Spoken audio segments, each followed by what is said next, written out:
novella. It's very short. There is almost a prediction. It's awesome. It's a 19th century novella, but it predicts the discovery of Tutankhamun's tomb. It talks about a poor archaeologist who teams up with a wealthy English lord searching in the Valley of the Kings, and they found an intact tomb. And it's a mummy of a princess. And in this novel, we get the wealthy lord who is handsome, young, falling in love with the mummy. And he returns to England with it. And everybody always wonders why he never married. Right? And the suggestion is he's got this princess in his study. Right? It's an interesting one. There's also Arthur Conan Doyle's short stories that you should pick up and look at. There's one called The Ring of Thoth. We get Tanna leaves in his story, the origins of Tanna leaves. This is where you get mummies as perhaps, in some of his stories, there's a mummy called the mummy from Lot 251 or some number like that, where a mummy is bought in an auction. And the mummy comes to life and kills people. She does. Right? It's a female mummy. And you get female mummies. You get mummies that people fall in love with in Conan Doyle stories. And then there's a classic, The Jewel of the Seven Stars, by Bram Stoker. Now, Bram Stoker wrote Dracula.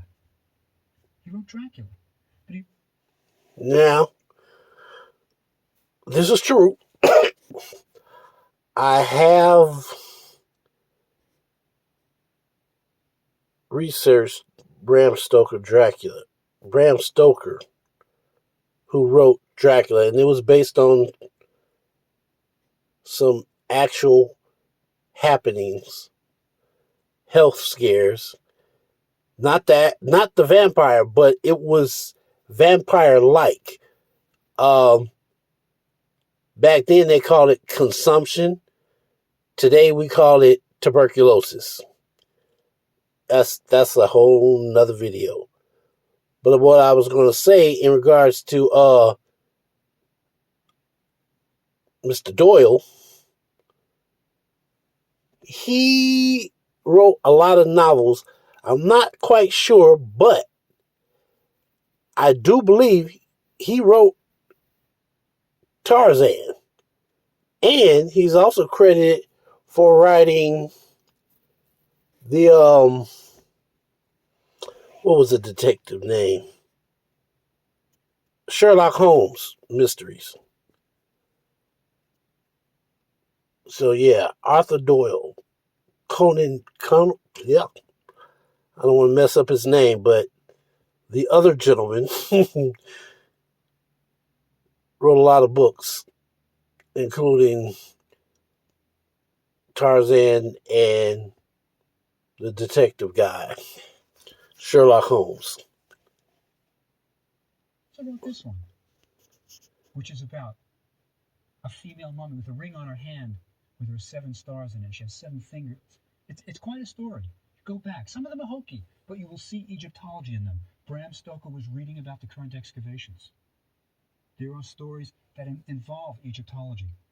And if you like modern ones, there's a whole series by Elizabeth Peters called the Amelia Peabody series. Now, let me tell you a little bit of a secret, not much of a secret. But Elizabeth Peters is a PhD in Egyptology from the Oriental Institute at the University of Chicago. Her real name is Barbara Mertz. And she wrote 2 of the early popular books on Egyptology, Temples, Tombs, and Hieroglyphs, and Red Land, Black Land, that were the first big sellers in Egyptology. And now she writes the Elizabeth Peters sequence. And given what we've talked about for these 48 lectures, I think you'll see characters that will be recognizable, especially the hero of the series. It's Sir Flinders Petrie, the excavator. He is the hero of the series, and it's just like Petrie. It's a caricature, and there's wonderful Egyptology in that. She is a professional Egyptologist, and there's great Egyptological detail. There's about 8 of those out there. I think you'd all enjoy them. One other kind of fictional thing we should talk about is Anne Rice's The Mummy. This is one in which we get, again, it's a kind of going back to the early literature of mummies where we get a romantic mummy. Right? He becomes the hero of the series. So there's plenty of fiction out there for you to read about Egyptology and mummies. Let me also talk about nonfiction. Let me talk about books that I think will interest you for your own special interest, whatever your interest is. We've covered so much in these 48 lectures that by now there are probably little aspects that interest you, that you want to read more about. And let me suggest how to go about this. 20 years ago, when a book came out on Egyptology, it was a big deal. We all talked about it. Now none of us can keep up with the literature. There are so many books coming out on Egypt, and they're good books. Good books. And let me suggest how you can proceed with your own interest. For example, if you were interested in the lecture we did on medicine, there are books to get on medicine in ancient Egypt. There are translations, for example, even of the Edwin Smith Surgical Papyrus. You can actually get a translation and see what the Egyptians said. If you're interested in magic, look in the bibliography. There's an extensive bibliography at the end of our outline. There are books on magic. I've done one on Egyptian magic. There are some on, if you're interested, for example, in religion, there are probably 30 or 40 books that are good books on Egyptian religion. There's even separate books on the Osiris myth, 2 volumes, just on Osiris. So whatever your interest is, that's where you should guide yourself. It shouldn't stop here with this course. There's plenty of books out there. Plenty. Now, remember the very first lecture? I said I had several goals. One was I was going to try to give you a broad perspective on Egyptian history. And we've done that, or at least we've tried. But the other is I said I wanted to spur you on to learn more. I wanted to let you know that it shouldn't end here with these 48 lectures. The good thing is you can take out the tapes and listen them again. But let me make some suggestions of things you can do, societies you can join, places you can go to continue the interest in Egypt. First, go to the primary source. If at all possible, go to Egypt. Walk the land. Walk through Hatshepsut's temple at Deir el-Bahari. Look on the wall. You'll see her expedition to Punt. Walk through and look at another wall, and you'll see the 2 obelisks on the barge, end to end, being towed.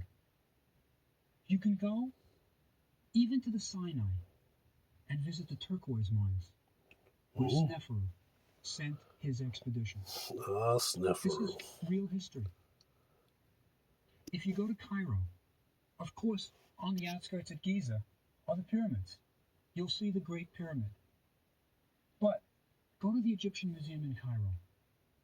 There you can visit the treasures of Tutankhamun. You can see the shrines that Howard Carter dismantled. You can see the coffins.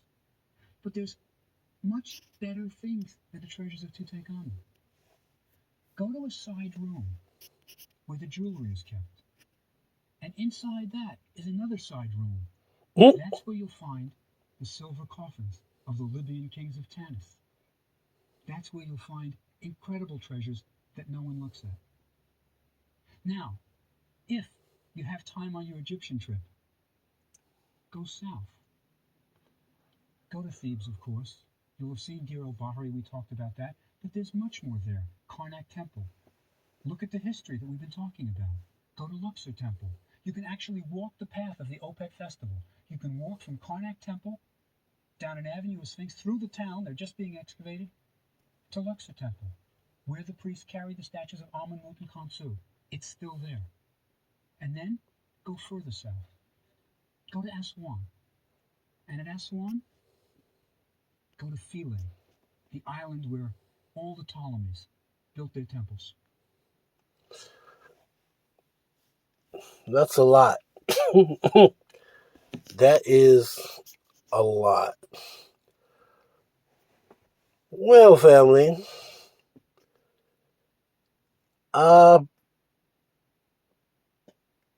this has been very interesting journey, and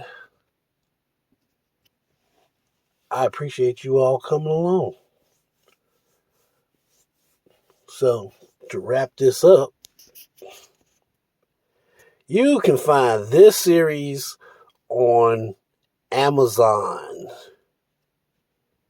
It is The History of Ancient Egypt.